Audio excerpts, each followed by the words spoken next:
Tu sais ce qu'on m'a dit toute ma vie? Anouk, toi t'es forte, tu peux encaisser, tu n'as pas besoin d'aide. Traduction? Tais-toi, survis et souris joliment. Et moi, bonne élève de l'école patriarcale, j'ai obéi. Mais à l'intérieur, j'étais seule, incomprise, rejetée et trahie. Alors un jour, j'ai eu un déclic. La vraie force, c'est pas d'empiler les casseroles, c'est d'oser les poser. Et tu sais quoi? Avec l'équinoxe, la nouvelle lune et l'éclipse, c'est exactement le moment cosmique pour ça. Viens, on va couper les chaînes ensemble. Bienvenue chez Elles et la Lune, la voix qui brise le silence et rallume ta puissance. Ici, on coupe les chaînes, on parle vrai et on se relève ensemble. Je suis Anouk, survivante devenue guide, et je t'emmène là où tu reprends ta place. Et maintenant, place à l'épisode du jour.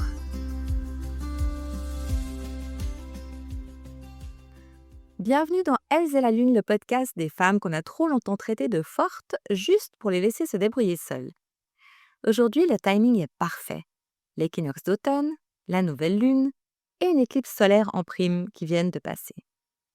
Tout ça, c'est pas un décor cosmique pour Instagram. C'est un vrai portail énergétique et psychique. C'est le moment où la lumière et l'ombre s'équilibrent, où les arbres laissent tomber leurs feuilles sans se demander s'ils sont assez courageux, et où toi, tu peux faire pareil. L'intention de cet épisode, c'est de te rappeler que tu n'étais pas trop, tu étais incomprise, et qu'aujourd'hui, tu as le droit de lâcher ce qui te trahit. Moi aussi, j'ai cru que j'étais Wonder Woman. Mais bon, ma cape, en fait, c'était une serpillière. Je me souviens d'une période où j'allais très mal, et tu sais ce qu'on me répétait sans cesse? Allez, t'es forte, tu vas gérer, tu rebondis toujours. En clair, on n'a pas envie d'entrer dans ton chaos, donc merci de souffrir en silence. Eh oui, et moi, bonne élève, je souriais. Mais à l'intérieur, j'avais envie de crier. Et qui va me soutenir, moi? Réponse, évidemment, tu t'en doutes, personne. Alors j'ai fini par comprendre que ma soi-disant force n'était pas un don, c'était une prison. Et qu'il fallait que j'apprenne, non pas à tout porter, mais à lâcher. Alors pourquoi est-ce que c'est si difficile de lâcher? On va parler un petit peu neurosciences version sorcière. Ça dure pas longtemps, je te rassure. Parce que ton cerveau, il a un job, te garder en vie, pas te rendre heureuse. Il préfère une douleur familière qu'une liberté incertaine. Par exemple, tu restes avec un ex toxique parce que ton cerveau se dit « Ok, il me détruit, mais au moins je connais son mode d'emploi. » L'inconnu, c'est drôlement plus risqué quand même. Alors le résultat de ces cogitations, tu choisis la prison que tu connais. Et en plus, chaque fois que tu sauves quelqu'un ou que tu répètes un vieux schéma, ton corps te récompense. Et oui, dopamine, ocytocine, petit shoot chimique. Ça soulage un instant, mais ça t'enchaîne encore plus. Alors il faut bien se dire une chose. Lâcher, ça n'est pas perdre. C'est apprendre à ton système nerveux que la sécurité peut exister sans sacrifice.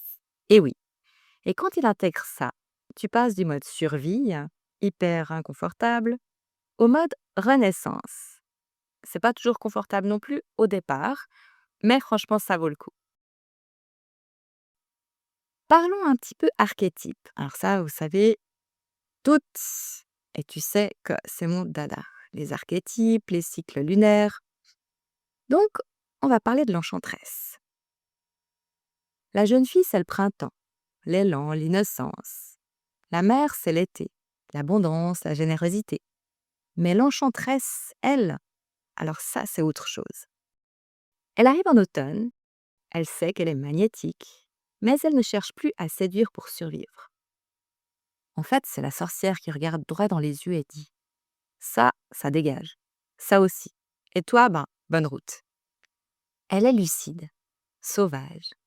Elle sent les mensonges avant même qu'ils soient dits. Elle n'a plus peur de l'ombre parce qu'elle sait que l'ombre est un terreau fertile.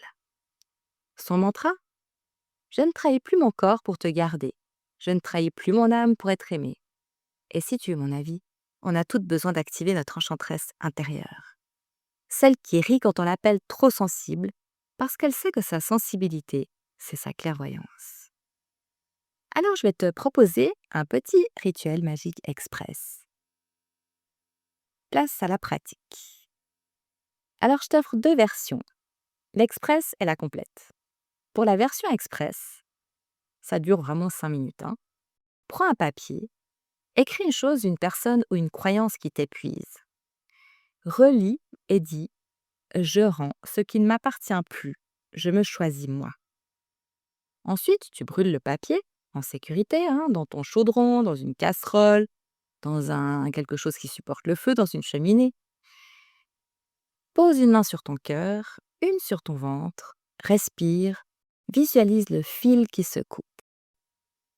Ça, c'est ton premier rituel qui est super magique, super express et très sympa à faire.